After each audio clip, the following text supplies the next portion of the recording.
Welcome back to the MedTech Dialogue. This is Dr. Ashwini, your host and founder of Clini Experts. It's my honor and privilege to welcome Dr. Rohit Srivastava, professor in Department of Bioscience and Bioengineering at IIT Bombay. He is a leader in medical device diagnostic, nano engineering materials, and photothermal cancer therapy. He heads NanoBio's lab at IIT Bombay, which has developed and commercialized affordable healthcare product such as U-Check and Su-Check. With over 90 patents granted in US and India, and with over 250 patent application filed, and with over 300 research papers published, his journey has been truly remarkable. Dr. Rohit, I welcome you again to MedTech Dialogue. Thank you very much, Dr. Ashwini. It's a pleasure coming to this dialogue with you, and I'm hoping to have some real conversation around how we can work together. Yeah, thank you, Dr. Rohit. So, Dr. Rohit, with so many publications and so many patents granted to IIT Bombay, how do you see the Indian researchers and academicians can take a note from your innovations and they can also drive their energy towards product commercialization and they do not limit themselves only at publications? Yeah, that's actually a wonderful question, Dr. Ashwini. In fact, I have been propagating this thought to several younger colleagues across the country that you may publish if you want because your lab wants to or the institute wants to, but your focus should also be to patent first and then publish, which means that if you can file a patent, at this point it might take you several years before it gets approved or granted, but it will at least give you an advantage when you start talking to industry or talking to your own student to set up a startup around it. See, the buzzword in this country is translation, and there are several schemes available in this country now for taking an idea all the way to a product. If you do it right, and if you do it the right way that this country is wanting its own people to do, then sky's the limit for us. And I work in medical devices, and I think there are enough opportunities in this area. Yeah. So, for young researchers who are currently working in academic institution and research institution, what message would you like to deliver to them? I think the biggest message I keep telling and I keep repeating everywhere: patent first, publish next. If you can continue doing that, then I will guarantee you India will very soon be free of imports. Okay. So how do you think in country like India, where we are always limited with the funding and even the startup company, they don't have so much of fund. So how can they balance the quality data generation on the products, innovative products which they want to do a clinical study or they want to commercialize it? Once again, I think this brings us back to a country like ours, which has coined the term frugal innovation. And Professor Anil Gupta from IIM Ahmedabad, he's a chair of BIRAC ecosystem, and he's been propagating frugal innovation for several years now. Now, what frugal innovation means is that you use as little as resources as possible and you deliver as much as possible. And this is possible only in a country like India because, again, I don't know how many people are aware, but in countries outside India, it takes a huge amount of money just to do the clinical studies. In a country like ours, there are enough government institutes and government hospitals that can do all of this at a fraction of a cost, of course, with partners like you. Yeah, thank you so much, Dr. Rohit. So, to all the academic and research institution and startup companies, what Dr. Rohit said is very relevant. He clearly showed us a pathway that in India, if you are a researcher, if you are a startup company, there are various agencies, there are various government funding which are available, and also the cost of research is very frugal, very less. Yeah. Absolutely. Yeah. Absolutely. Yeah. So, Dr. Rohit, what all newer innovations on which you are working on, newer products? Okay, so let me step back a little. I'll talk about how our lab has traversed this journey to make people understand what comes out of this journey. So in a lab, typical lab in any of the IITs, you're given space, you're given students, of course you take students, and then you start building your lab around those students. Yeah. Now, if your focus is on products, then from day one you start thinking about how to create products Great. rather than create just papers, Absolutely. and student graduated, which is not a metric for me. My metric is how many products could I create. With that one sort of metric in mind, our lab started on this journey of creating proof of concepts right from the beginning of when I started at IIT Bombay. And I'll talk about many technologies. But what happened later was that many of these technologies were able to go to market with the help of student companies. So we've traversed this journey not just for medical diagnostics or point of care diagnostic devices, but for nano-engineered materials, as you mentioned in the introduction section. We've also done that for photothermal therapy, which is now gaining a lot of interest across India. But in this process, we've now set up our own 10 startups. And I'm a co-founder in 10 such startups. Wow. From IIT Bombay. I'm actually the only professor in India who is now allowed to be a co-founder in 10 plus startups. Oh, that's great. And this is something that is helping not just IIT Bombay, but it is helping the students and their ecosystem as well. So we've now made products which go from, I'll talk about digital health, to pain management, to fertility management, to in nano-engineered technologies for bone healing, for point of care diagnostics, for lateral flow immunoassays, for digital interventions, and hospital products. So we've got startups in every domain. But now what is important for us is how do we build a partnership with a company like yours so that more and more such innovations can reach the market. Yeah. So Dr. Rohit, at Clini Experts, we help startup companies.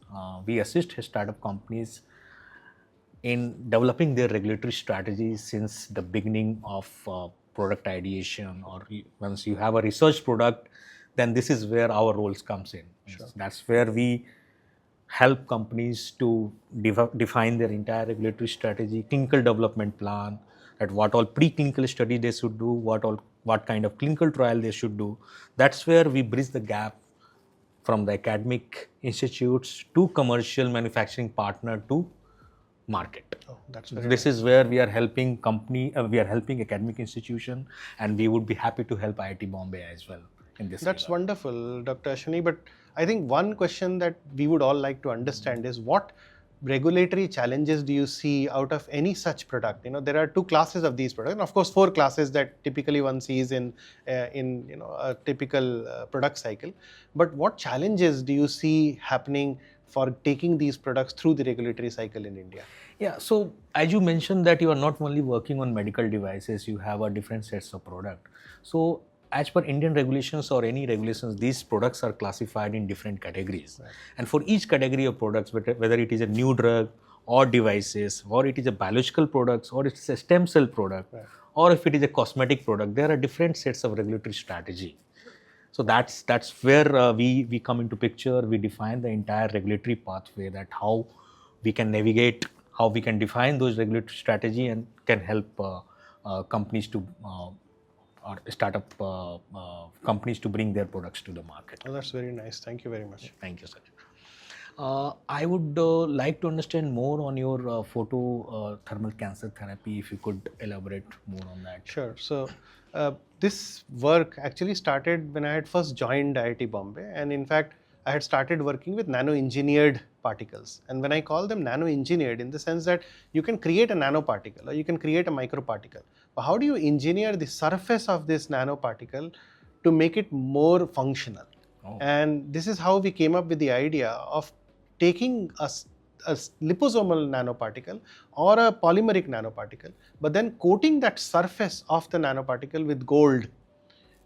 You can understand, one side we have liposomes or PLGA or any biological polymer. On the other side we have gold. Now both of these are FDA approved materials. So that Absolutely. Was our start. Like you said, you have to start thinking about taking it through the regulatory process. So we started with that in mind, that we'll choose 2 absolutely approved products, combine them and see whether we could get a synergistic effect out of both of them. Great. And that's how we got, because if you do that, then you're creating a core particle which is composed of liposomes, and then you're creating a shell on top of the liposomes, which is created of a dielectric material, which is like gold.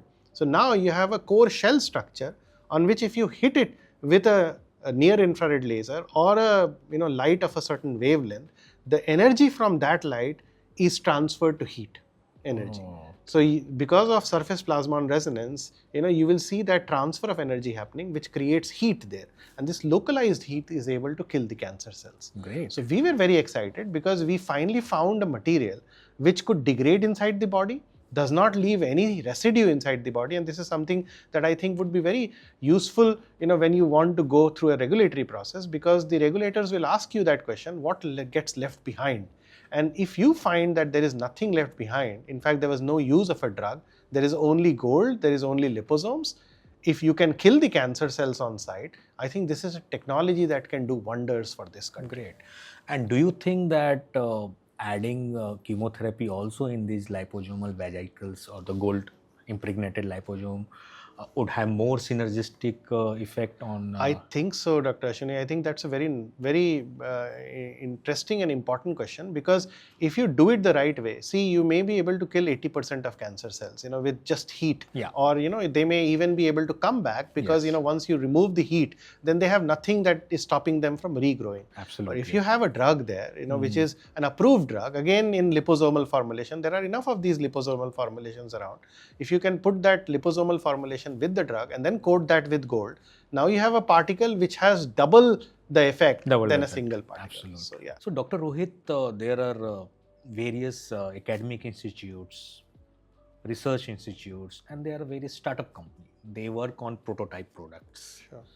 How do you think their journey can begin from prototype to patient? In fact, a very interesting question, because this is something that we faced while sitting in several of these panels of the government. So I sat in the BIRAC panel for about 12 years. And I've seen journeys that startups have gone through, starting from TRL1 all the way to TRL9. Of course, there are challenges in those. Government has several schemes to help such researchers. You can, support individual researchers, you can support startups, you can support even individual labs through many of the schemes that BIRAC has, DST has, and even ICMR has started. Now, what happens is that because of all this support, you can create a prototype or a proof of concept, but you cannot go beyond that, because when you want to go beyond that, the biggest challenge is manufacturing. Yes. And people do not understand that making a medical device prototype does not mean that you have made a product. Yes. And this is where I think clinic experts can help a lot. And I would like to throw this question back to you by saying, how do you help these researchers, and sitting in so many labs across the country, so many of these startups, now we have more than 10,000 plus startups in the biotech space. How do you help these people make their prototype a reality and be used on patients? Yes. So Clinic Expert is working with a few of these startup companies, and as you rightly mentioned, prototype is not a product which can reach to patient. One of the biggest challenge for a startup company and a research institute or academic institute is to understand that whatever prototype they are developing at lab level. It is at the laboratory level. So Absolutely. They need to identify a commercial manufacturer, or at least a manufacturer which are having GMP or ISO 13485. They have Absolutely. a quality management system in place. Absolutely. These manufacturers can take the technology from these prototype companies or startup companies, and they can develop the commercial, not commercial batches, I would say, the batches on which at least the preclinical studies can be conducted. Yes. Because as per the CDSCO regulations or any regulatory guideline, you can start your preclinical studies or biocompatibility studies only on the batches which you think can go forward as a commercial batches. Okay. So that is where a very good regulatory intelligence guidance is needed. That's where Clinic Expert pitch in with these startup companies and the academic institutes, and we are helping them in their entire journey. Oh, that's very nice. I think this would be a very useful information for all these startups Yeah. and researchers. Absolutely. So, Dr. Rohit, as per your understanding, what is the missing link between the prototype products and the products which can reach to patient? Interesting question, Dr. Ashwini. In fact, the biggest missing link that I think the many of the funding agencies are now really realizing, and quite late in fact, is that they need to find a partner who can do the clinical studies for them, who can actually help them with the regulatory processes.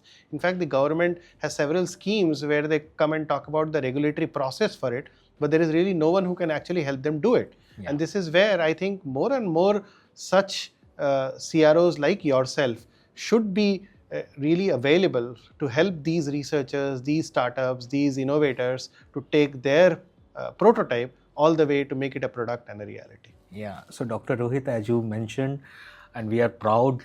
I'm feeling proud to share you that we are working on such startup companies, and we are already doing few pilot studies and pivotal studies and helping these manufacturers, startup companies to commercialize their product in market. Oh, that's very nice. Yeah. We'll be very happy, putting more of our connects, in touch with you so that, more of this can happen. Thank you, Dr. Rohit. Yeah.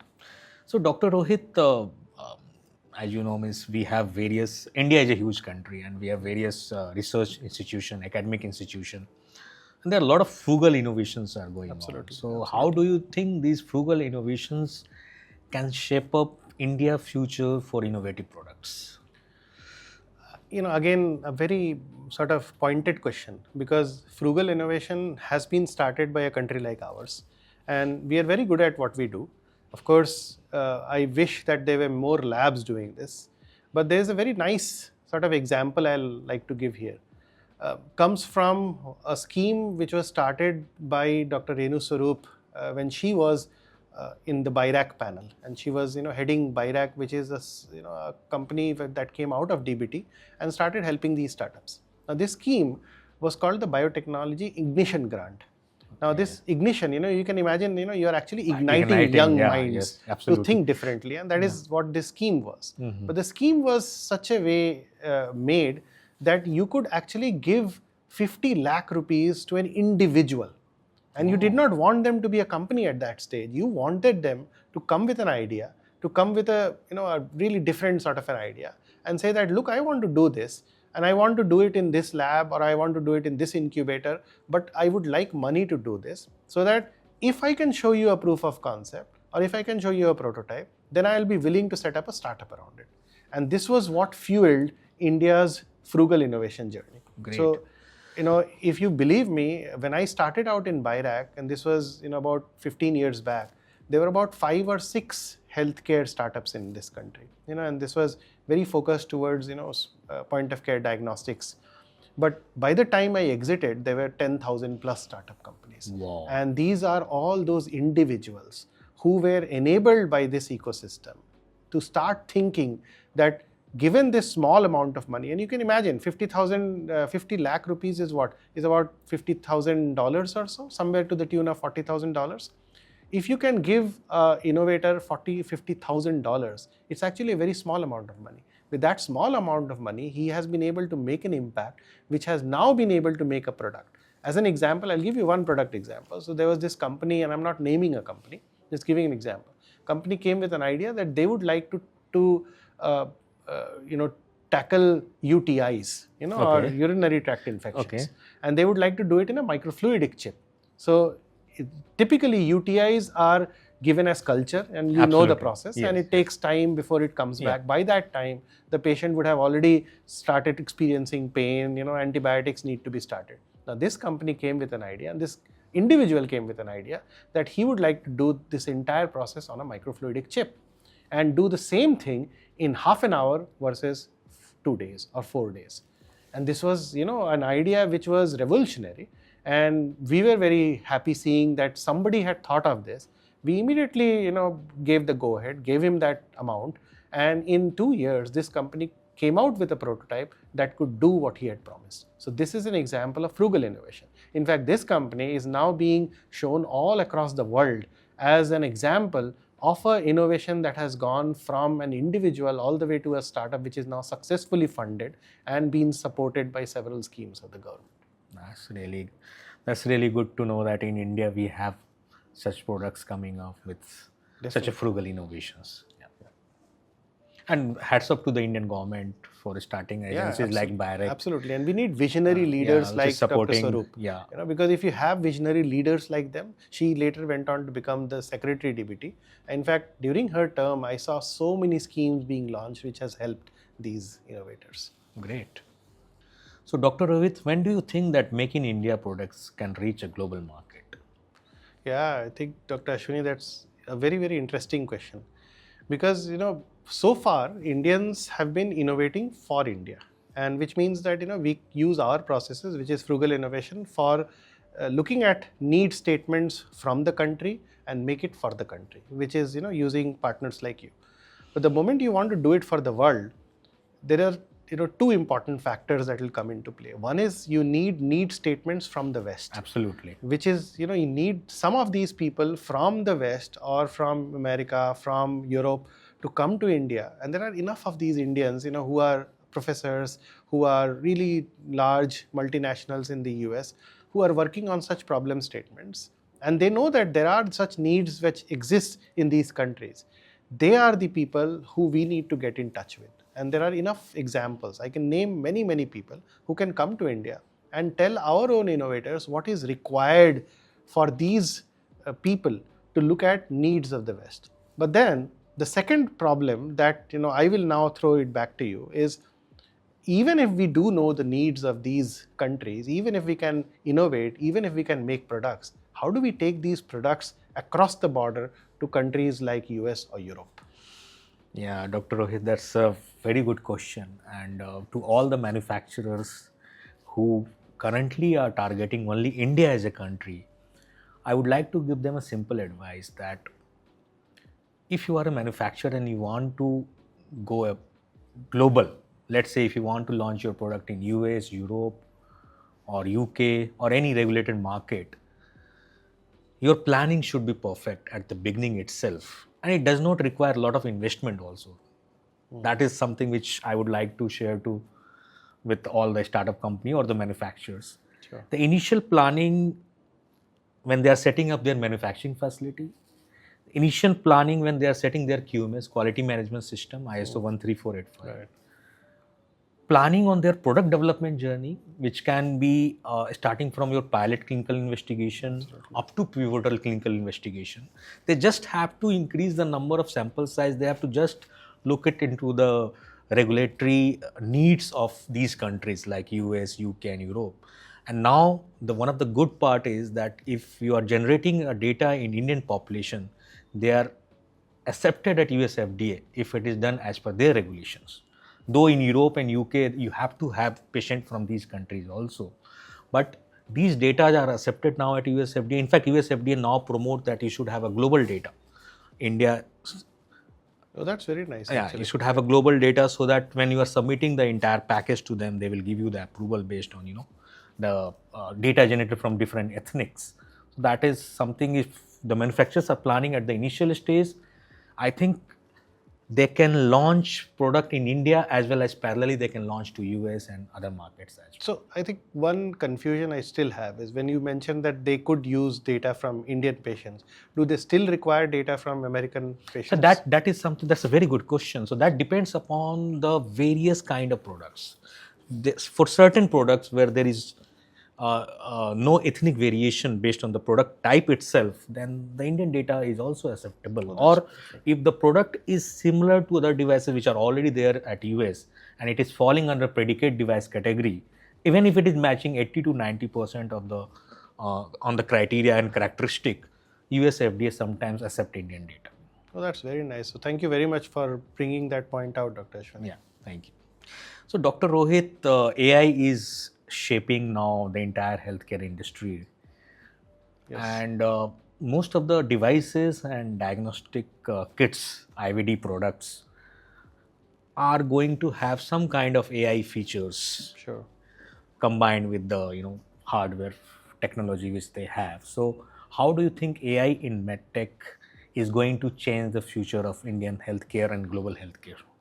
Yeah, and in fact, a very, very pointed question, and the government has started looking at this very seriously because there is a task force on AI also. But just going back one step, and I'll talk about a center which has been started at IIT Bombay, and this is the Koita Center for Digital Health. It's been funded by one of our alumni, and this Koita Center for Digital Health actually works on real life problems that hospitals face with their medical practices. And if you look at it from the Western point of view, more and more hospitals in the US, in Europe, in Japan, in Korea, in Taiwan are becoming smart hospitals, and that's where India is moving to. But if you do need to become a smart hospital, what is needed to be done is you have to integrate AI into your general practice. And I'll give an example. So, for example, a patient, sitting somewhere, remotely, and there are enough of these remote locations. In fact, I had seen this in Taiwan, where they had set up a smart hospital room, in a hospital, and they were actually diagnosing patients who were sitting hundreds of miles away from that hospital. Wow. And this was being done with remote diagnostics. Now, I'll give an example. So, in India, you can think of an example like, a hospital like AIIMS New Delhi, which can only cater to so many patients which are coming to the hospital because they have to come physically there. Right now, think of AI and how AI can help a hospital like this, and in public health systems, where a patient sitting in one of the remote villages in India is being seen by a doctor and being diagnosed by a doctor, because the small healthcare setup in those villages, which are called these, primary healthcare setups or Anganwadis, have these digital tools available with them. As an example, a small digital stethoscope which can be used on these patients, which can give not only their heart and lung sounds, but it can also give vital parameters, and it can actually give a patient's entire parameters, which can be sent remotely to the primary physician sitting in a city like New Delhi or Bombay, and these patients can then be diagnosed easily. That's how AI has come into play. And I'm not talking about just digital health, I'm talking about the smartness of digital health now, because that's where AI comes into play. Now, if you can make your algorithm smarter and smarter, so that there is lesser and lesser intervention of a physician at the initial stages, then you will see how AI can make a difference. And I think a country like ours, we can make everything smart, and we can have so much of data. This is again where I would like to throw a question back to you, is more and more such devices are getting AI enabled. And when they say AI enabled, they talk about how many data points they have, how much learning algorithms they have used, how much of learning processes has gone into making that algorithm smarter and smarter. How do you even get that through a regulatory process as a product in the market? Yes, so that's where India is also progressing. If you see, we have US FDA regulations on AI medical devices, AI products. In fact, Europe and UK, they have also launched their regulations. They have India, we follow the same regulation which we follow for other medical devices, but CDSCO is actively working. Indian government is actively working to draft a newer regulations for AI-based medical devices, and very soon you will see in India also these regulations coming up. But as of now, all these kind of AI products which you see in the market, which are there in India, are being used. They have gone through the CDSCO regime, so they have obtained proper approval from CDSCO. Okay. And then only they were granted approval to be used in India. So a standard process for them and so far. As you mentioned, the remote location, the way you saw in Taiwan and the way you can see in India. I witnessed one of the articles just few days back where I saw one of the robotic surgeon doing surgery from one of the location in India to a different location. So just see how these smart things, hospitals can so how these things are going to very nice. Save the future of healthcare. Thank you very much, Dr. Ashwini. Yeah, thank you. So, Dr. Rohit, would you be able to share some of the highlight products of your lab which you think is going to get commercialized in Indian market? Sure. I think this is a very opportune moment for doing that, because I have partners like you who will help me with taking some of these products to market. But just as examples, we've got several products across several startups. I'll talk about one of these and then slowly talk about some more. But one startup that we are working with has made these micro needles. And these micro needles have been made out of a biodegradable polymer. Okay. So in fact, now that I know that I have partners like you, I can talk about how we create these micro needles, what drugs we load into them, and then what process we use to actually start looking at their application. So these micro needles are going to be used for pain management. Okay. Which means, and specifically after COVID, you've seen several people grapple with severe back pain and lower back pains. Yes. So we thought we will create a product which is better than what exists in the market, and that will only be proved when we do some further studies with it. Absolutely. But our idea is that if we can load a regular pain management drug in the microneedles, and these microneedles would then dissolve when they are put in contact with skin, they would actually release 100% of the drug brilliant at the concept. locals. Yes. So, my question to you would be, what sort of regulatory aspects do you see in getting such a product to market? Yeah, so this would be innovative delivery system, I would say, because there are pain medications which are already available. Right. And the way you are changing the delivery system, the delivery of these medications, so that's where these products will go through the Indian regulatory system faster, because the medicine, the drug itself is approved drug. Yes. The only thing which you are changing is delivery system. Okay, that's where we need to see how much of the drug is actually going in the body. Okay. So we might need to do some kind of bioequivalence studies where we need to check when the other sets of population, when they are taking these tablets or medication orally. Okay. So how much percentage of that medication is coming in blood?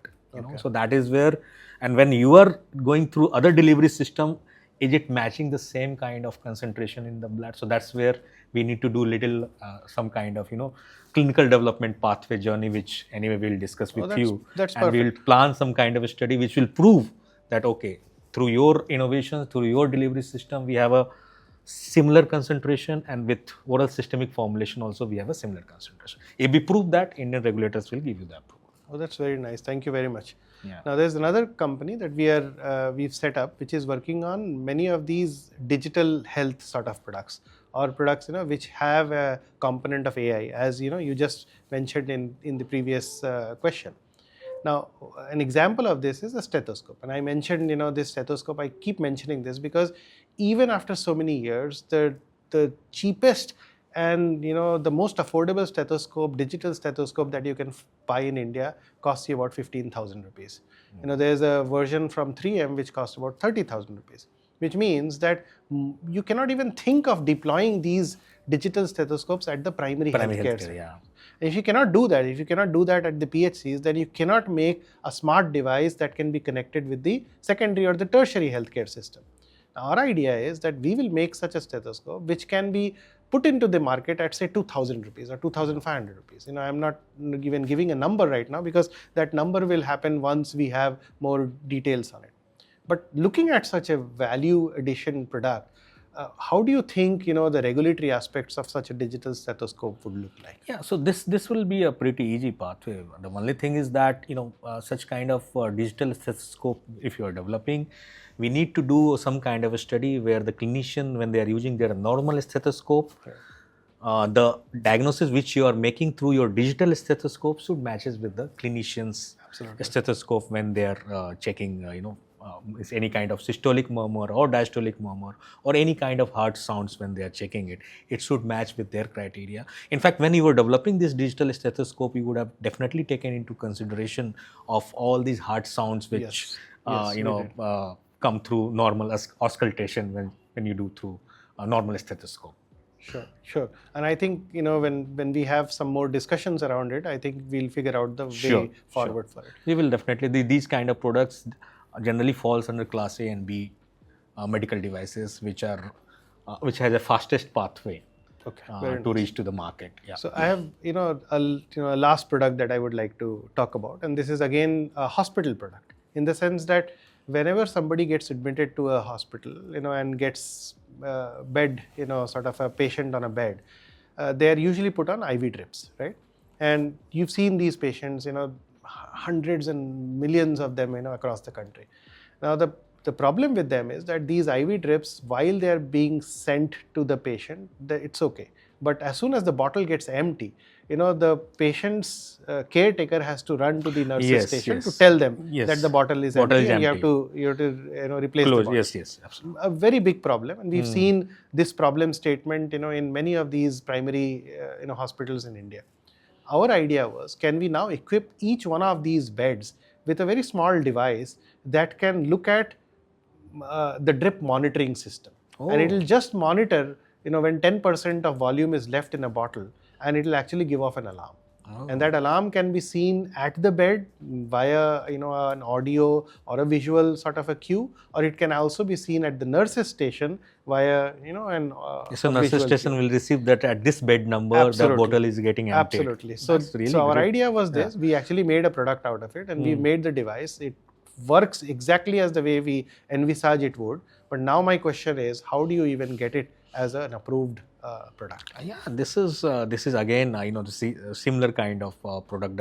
So, is this product inspired by any other product, Dr. Rohit? So there are drip monitoring systems available in the US, even in India, which cost about 15,000 rupees. Okay. Our goal was to bring this cost down to 150 rupees. Yeah. So again, if it is a product which is matching with some of the other products, and we can classify it as a maybe predicate devices based on, definitely we need to do a comparative evaluation whether it's exactly matching or there are differences in your device and the devices which are approved. Sure. Based on that, a study can be planned, and then we can do some kind of a study where we can show that these are the similar devices, and it can go for approval at CDS. I think that's wonderful. So thank you very much. I think there are exciting times ahead for us. Sure. And many of our startups. We hope to see that this collaboration with your company and your entire team can lead to more products being put. Academic and research institution across India, guiding them, mentoring them, how they can not only think about publication, but how they can go on to continue their journey till they launch their product in market. That's where the real and meaningful research comes upon. So that's a very good learning exercise for all of us and for entire Indian research fraternity. Thank you for your guidance to various young researchers who are actually going to shape their career, and they are not going to think only to innovate for India, but also they would think to innovate for global markets. So that's where India can also contribute for the global cause. We can identify the global epidemiological situation, how the entire world is struggling with some of the diseases, and then they can innovate their product in that direction as well. So as we have witnessed a very good session with Dr. Rohit, so I would like to invite startup companies, academia and research institution. If you have a prototype, then Clini Expert is going to be your right partner. We can help you in devising your regulatory strategy. We can help you in navigating the entire clinical development plan for your product until your product reaches to market.